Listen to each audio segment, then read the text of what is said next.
కడప జిల్లా బద్వేలు మండలం రాజుపాలెం పొలాలలో నరసింహారెడ్డి అనే వ్యక్తి విద్యుత్ షాక్ గురై మృతి చెందాడు. అడవి జంతువుల కోసం ఏర్పాటు చేసిన విద్యుత్ తీగలు తగిలే చనిపోయాడని కుటుంబ సభ్యులు అనుమానం వ్యక్తం చేస్తున్నారు. విద్యుత్ తీగలు ఏర్పాటు చేసిన వారిపై చర్యలు తీసుకోవాలంటూ ఆందోళనకు దిగారు. దీంతో భారీగా వాహనాలు నిలిచిపోయాయి. పోలీసులకు గ్రామస్తులకు మధ్య వాగ్వాదం నెలకొంది. న్యాయం జరిగే వరకు కదలమంటూ రోడ్డుపై కూర్చున్న గ్రామస్తులు నరసింహారెడ్డి మృతిపై కుటుంబ సభ్యులు పలు అనుమానాలను వ్యక్తం చేస్తున్నారు. ఆ మృగాలు అనునిత్యము మన పొలాలలో కరెంటు పెట్టి 11 kV కరెంటును అనునిత్యము పొలాలలో తీసి మనుషుల ప్రాణాలను తీస్తున్నారు. ఈ వ్యక్తి ప్రాణం మూడో ప్రాణము. గతంలో 2 ప్రాణాలు తీశారు. కొన్ని మానవ హత్యలకు శిక్ష పడాలి. మానవ హత్యలకు శిక్ష పడాలి.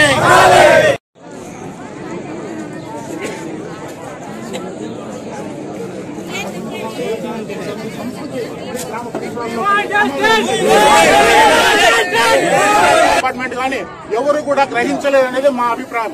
ఎందుకంటే ఏ డిపార్ట్మెంట్ యాక్షన్ తీసుకున్నా దయచేసి అర్థం చేసుకుని దీని మీద మీరు స్పందించి ఏ విధంగా ముందుకు తీసుకెళ్తారో నా తల్లికి నా తండ్రికి న్యాయం చేయండి. నా తండ్రి మరణానికి కారణమైన వాళ్ళను దయచేసి శిక్షించండి. అన్యాయం. ఈ రోజు దేశానికి అన్నం పెట్టే రైతు వ్యవసాయాన్ని వదిలిపెట్టిపోతున్నాడు. ఈ రోజు చనిపోయినటువంటి నరసింహారెడ్డి తనకున్నటువంటి 5 ఎకరాల పొలం అడవి పందులు వన్యమృగాలు వీటి వల్ల తన పంటలు కాపాడుకోలేక పెట్టిన పెట్టుబడులు రాక దాన్ని వదిలిపెట్టి బెంగళూరు పోయి అక్కడ ఉపాధి బతుకుతున్నటువంటి వ్యక్తి ఈ రోజు తన పొలాల్లో రీసర్వే జరుగుతుందని చెప్పి ఈ రోజు వస్తే అక్కడ వన్యప్రాణి మృగాల కోసం ఒక కరెంటు తీయడం వల్ల తన ప్రాణాన్ని కోల్పోయినాడు. ఆ వ్యక్తిని అక్కడ చనిపోయినటువంటి వ్యక్తిని ఎక్కడో 2 కిలోమీటర్ల దూరంలోకి తీసుకెళ్లి అక్కడ దాన్ని దాచిపెట్టే ప్రయత్నం చేశారు. ఈ రోజు మేమేమడుగుతున్నామంటే ఈ రోజు ఎవరైతే ఈ కుట్రల్లో వీటికి పాల్పడుతున్నారో వాళ్ళు విచ్చలవిడిగా ప్రవర్తిస్తున్నారు. వాళ్ళ మీద ఏం విచారణ లేదు.